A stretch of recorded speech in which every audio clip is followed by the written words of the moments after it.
You're tuning in to WUSB Stony Brook. I'm Scotty L, and I'm being joined by Scott Shea from SiriusXM and music author. Scott, welcome to WUSB. Thanks, Scott. Thanks for having me on. Anytime, anytime. So tell us a little about yourself. Well, I'm a producer at on the Catholic Channel on SiriusXM. I have been since December 2011. Before that, I was on SiriusXM Road Dog and the Foxhole Road Dog Comedy, and I've been producing Seize the Day with Gus Lloyd since 2012. And I'm an author. I wrote a book about the Mamas and the Papas that came out in 2023. It's called All the Leaves Are Brown: How the Mamas and the Papas Came Together and Broke Apart. And it not only just tells their story, it tells really the story of the music industry from the 50s through the early Oh, 1970s. nice. Very cool. And you also write articles for a website called Strange Brew Yeah, Music I do. Article? Oh, I wow. do. I usually put out one a month and talk about something that interests me. Yeah, I usually try to time it on an anniversary date or something that strikes my fancy. I've written about 10 articles, and my latest one is about Jake Holmes, who was the uncredited author of Led Zeppelin's Dazed and Confused, and tell his Oh, nice. fascinating story. Very cool. I remember you sent me an article a few months ago about the Monterey Pop Festival, which I thought was a cool read. Yeah, yeah, it's a big part of my book. There's about three chapters devoted to it because that was John Phillips of the Mamas and the Papas. That was his project, and Very cool. Yeah. he had a lot to do with that. So, and it's the granddaddy of all rock and roll festivals. That Oh, was the June definitely. was the anniversary date. I think it's June 16th or June 17th of the anniversary date, and I think it was the 58th year. So, it's hard to believe. Yeah, very cool. Yeah, that was a cool festival because you had all those great bands. Yeah, you had the Birds, the Dead, Hmm. just everyone was there, which was amazing. Yeah, absolutely. Jimi Hendrix and the The Who Who, really yeah, it's kind of where they got their first American exposure and just kind of kicked the door wide open for what we refer to now as the classic rock era. exactly. The beginning of the classic rock era, Yeah, the beginning of those deep album cuts and just album rock. FM radio, yeah, the whole thing. Yeah, Sergeant Pepper, All You Need Is Love. Yeah, they came out right at the same time. Exactly. It was just a couple of weeks before the Monterey Pop, and it was all the rage. Everybody's talking about it. Awesome. Beatles were So still king. they were, they were. And the Stones and the Beach Boys, yeah, everyone was just Hmm. around. So that was just a good time just to enjoy all that great music that was coming out. Sure, great time. Yeah, One of the best. yeah. So let's talk about your book a little bit. So so what made you want to write a book on the Mamas and the Papas? Well, I'd written several documentaries for the Catholic Channel, Oh, nice. audio documentaries, beginning with Pope Francis when he came to the United States in 2015, and I enjoyed it. I enjoyed the process, the research and the interviewing and the reading and all that stuff. And I'm an avid reader, so I thought, I'd like to write a book. I enjoy it. I think I could do it. And of course, my favorite subject to write about is music, Right. particularly music from the 50s, the Oh, 60s, the 70s, the 80s. best You music, know, yeah, the even into best the music right there. even into the when I was in high school in the early 90s. When the start of the alternative movement, a lot of good music. It's kind of a rock renaissance, in my opinion. And so I was looking for a subject, and I had written, I've been reading about the Byrds and Bob Dylan, and I had read a really great book by Peter Ames Carlin on Paul Simon, and it really inspired me. I was like, I want to write a book like this, and so after I finished that book, I was like, I'd like to read about John Phillips or the Mamas and the Papas. He's just a really interesting guy. I mean, he's just like a lightning rod, of everything. So I decided to look for a book on him. Couldn't find one. Couldn't find anything on the Mamas and the Papas written in this century. Wow. So, being a faithful man, I feel like God had walloped me on the head. Said, "Here you go. Here's your subject." So I started writing. I Here's your started reaching out subject. to Yeah, so yeah, it's definitely an interesting subject. I started writing. I started reaching out to people that knew him, that had worked with him and played with him, and it just started going. It started taking off, and finished it, or got it mostly finished, and was able to, through some connections at work, get it into the hands of Backbeat Books, who liked it well enough to publish it. Wow. Were you able to contact Michelle or speak with Michelle? No, no, it wasn't for lack of trying. Hmm. She's kind of a hard one to reach. Same with Lou Adler. I was just a nobody from nowhere. I didn't even have an agent, and just it was hard to.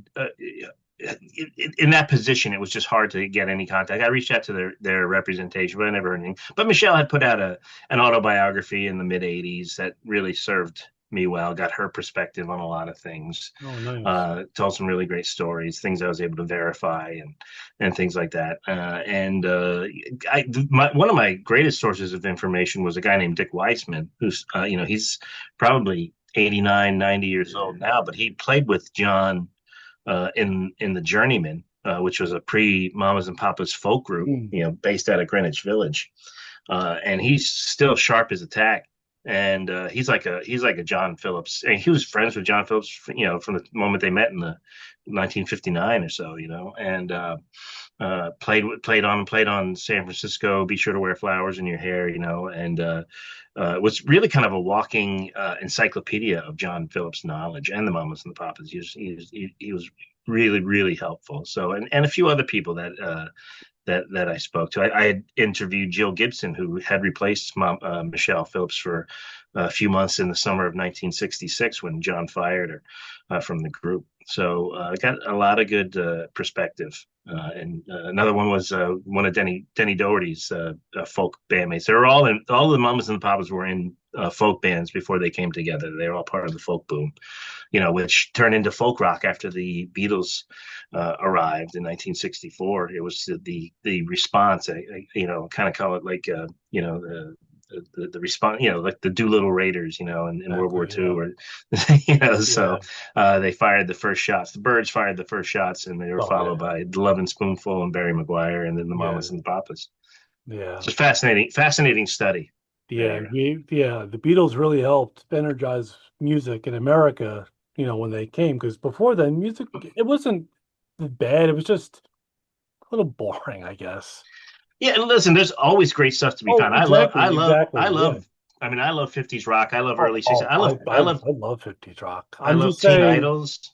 I'm just saying from like, I guess 59 to like No, I get what you're saying. '53. Just It got totally corporate. exactly. That's what I meant. Yeah. They watered it down, and some of it's good, and some of Oh it's yeah. like, Oh it's yeah. okay. But Yeah. the Beatles really brought in, the one thing I think the reason why a lot of folk artists, young folk artists, and I'm talking guys like Paul Simon and Mhm. Roger McGuinn and John Phillips and John Sebastian and even Cass Elliot were drawn to the Beatles is because the arrangements, the chord progressions they used were Yeah. very folky. Exactly. Uh, and and it was just different. It was like, they were all children of the '50s, and the first gen and of Elvis and Chuck Berry and Fats Domino and all those guys, Little Richard and all those guys who came in. And like you say, it changed. It got a little more corporate. It got a little more watered down, and they had a bit of an adverse reaction to that. So folk music, which is the weirdest thing to me, I like folk music. Don't get me Yeah. wrong, Oh yeah. but like I can't sit. It's like something I can't sit and listen to for hours and hours on end. It's good in a shuffle, Exactly. but but they were all drawn to the folk movement, and it possessed the same energy of the early rock and roll era, and you got this young and up and coming talent. Not only the guys mentioned before, but David Crosby and Zal Yanofsky and Gene Yeah. Clark and so many of these other Roger people. McGuinn. Yeah. Yeah, that just laid the foundation of the mid '60s rock and roll. Yeah.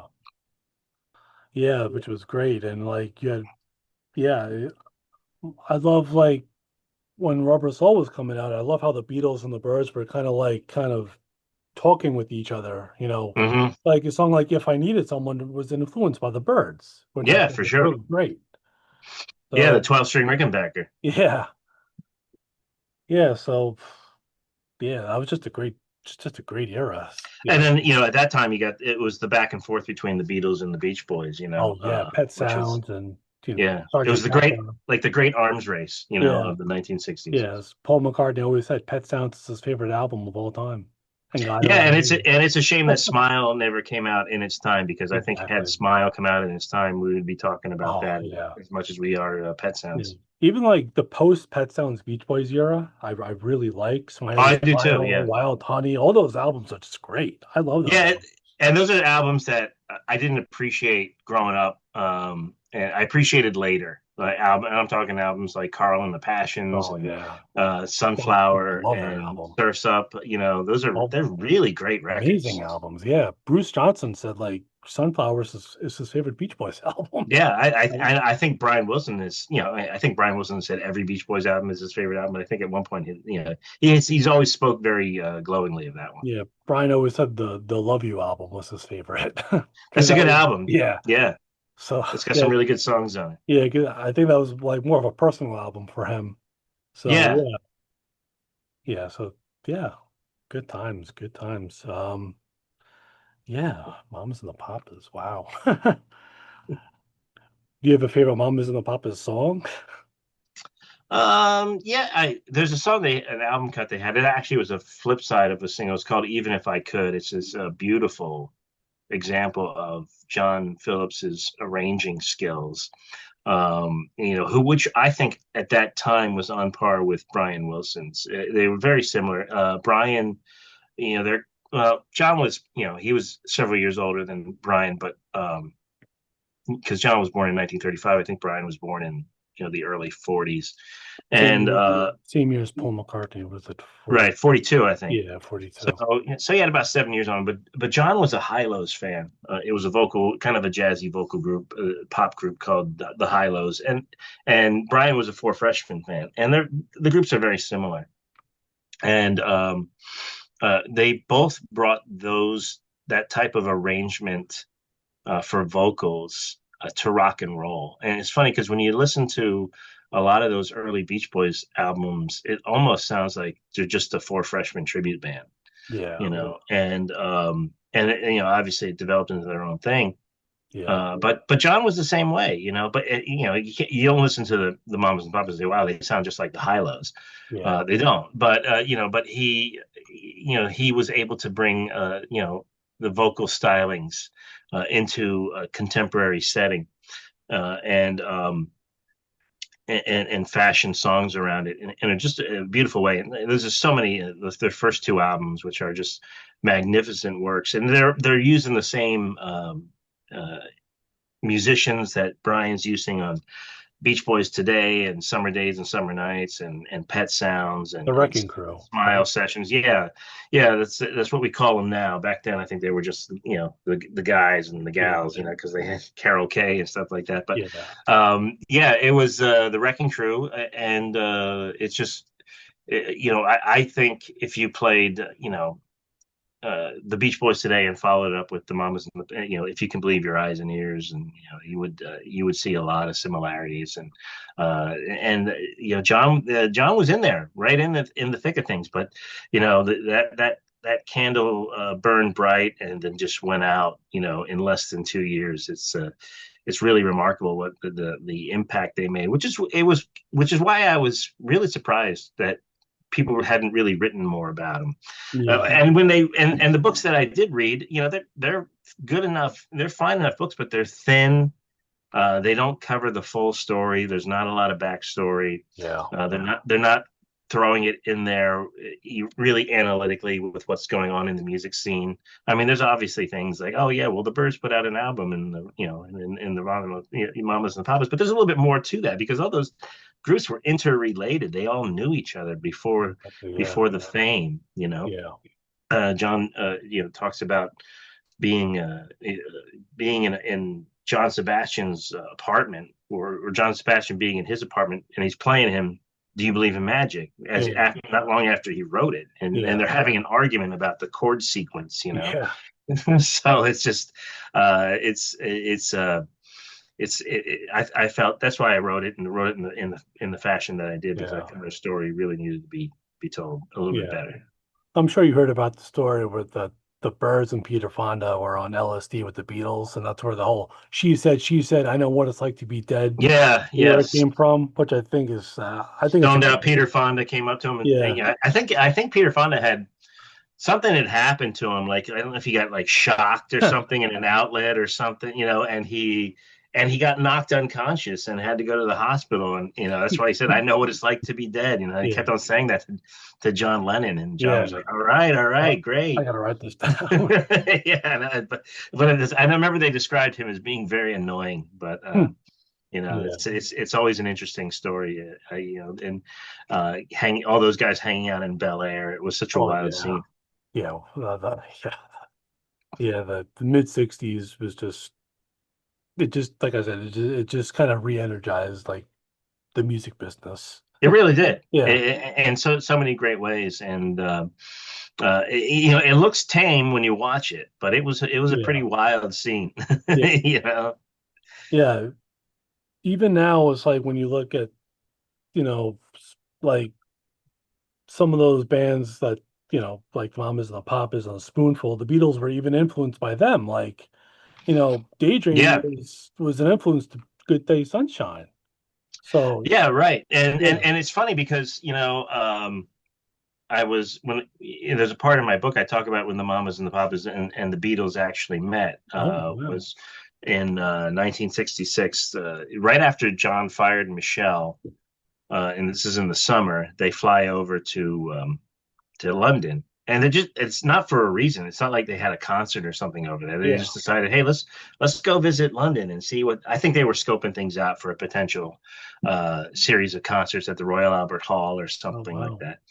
And so they met up with well, first they met up with Mick Jagger and his girlfriend at the time, Chrissy Shrimpton, and they go to this club. I think it's the Scotch of St. James or something like that, and they end up meeting McCartney and Lennon, who were there because it was one of those clubs that were just that's where all the big time rockers Yeah. go when you couldn't get in unless you're a celebrity. Exactly. And so they end up partying with them, and then they go back to the room where the Mamas and the Papas are staying at, and they're staying at this gorgeous old hotel right off of Piccadilly Circus, and it's like a whole floor, and it's also where Mick Jagger lives at the time, and they bring him back, and Cass Elliot is sick. She wasn't able to go out on the town because she's under the weather, and Denny goes and wakes her up and tells her Mhm. that John Lennon's who she loved. She had a huge Yeah. crush on John Lennon. So, but it's funny because they meet up with him the next day. It always seemed like Paul McCartney was walking around with like the acetate of his latest record, like ready to play it. You always hear about David Crosby. Well, I was over there and they decided to play me the acetate of Sergeant Pepper, or when uh, Paul McCartney, before the release of Sergeant Pepper, he flew to San Francisco. He was there to surprise his girlfriend. What was her name? Jane Asher. She was, doing some touring product company of some, musical. And he's in San Francisco hanging out with the Jefferson Airplane, and he happens to have an acetate of Sergeant Pepper like in his bag. It's like, man, that dude was always walking around with an acetate. But I guess that's what you did back then because Yeah. John Phillips had "I Saw Her Again," which was their latest single that was I about to be love that released. song. I love that It had song. been released. It was already released in the U.S. and it was getting released in the U.K. and they played it for him. So they were always I'm sure it's something inspired McCartney out of that and vice versa. So, but it's a pretty interesting if you're obviously if you're listening to this show, you're a fan of the Beatles, you'll I get love some maybe get some new stories out of my book. yeah. Yeah, definitely. Wow, wow. I didn't even I wow. I'm like I'm speechless because I didn't know about that story about the Beatles beating the Mamas and the Papas. So that's actually really Yeah, yeah, that's actually really cool. Wow. yeah. It was a small world back then. Yeah. And yeah, just everyone was just kind of like just all connected too. Yeah, it really was. Yeah. Now, weren't the Beatles like on some sort of board for the Monterey Pop Festival or something like that? Paul McCartney was. Okay. When the Monterey Pop Festival was brought to John Phillips' attention. It wasn't his creation. Yeah. He pretty much commandeered it from two guys, a guy named Alan Parasier and another guy named Ben Shapiro, Mm. and they were music promoters in Los Angeles. They put a couple um, benefit concerts together after the Sunset Strip riots to try to help some of the kids who got arrested with their legal costs. Wow. And they did one in early '67. I think Peter, Paul, Mary, Buffalo Springfield, and the Doors were on the bill, and it went really well. And they said, "Hey, we should do something like this on a grander scale." And so they booked a couple days in at Monterey because it's where the Monterey Folk Festival is. I Yeah. think they do. I think it's done annually. And they said, well, let's we'll do one and we'll get rock and roll acts and that on their wish list were the Beatles and the Rolling Stones, like the two Yeah. top Yeah. acts. But this is now remember this is 1960 spring of 1967 and Yeah. Beatles were done Beatles touring. Yeah. Beatles were done touring. They hadn't really. I don't know if they made like a formal announcement like we're not touring anymore, but anybody who knew were in their circle knew that they weren't touring. Yeah. And then the Rolling Stones were in a bunch of legal trouble because there Yeah. was a big bust at Keith Richards' mansion, Redlands, Yeah. and then Brian Jones got arrested separately. Yeah. So when they brought it to John, well, they teamed up with Derek Taylor, who was a former press officer under Brian Epstein for the Yep. Beatles, Yep. and he left to move to Los Angeles to work for the Byrds. And he told, they met up with him because he was a well connected guy, and he said, "Listen, the Beatles and the Stones are unattainable. You can't get them. The Beatles pretty much aren't touring right now. It's not it's well kept secret amongst us, and then the Stones with their legal problems. So he's like, but John Phillips is just right up the street. He's right up here in Bel Air. Mamas and Papas is the hottest thing. Let's go for him. Let's aim for him because he could probably." So they drove up to Bel Air and knocked on his door and tried to do their best sales pitch on him. And he didn't really let on, but he was really excited about it. He's like, "This is a great opportunity. This is something I've been wanting to do." He wanted to elevate rock music to the level of the respectability of jazz and folk.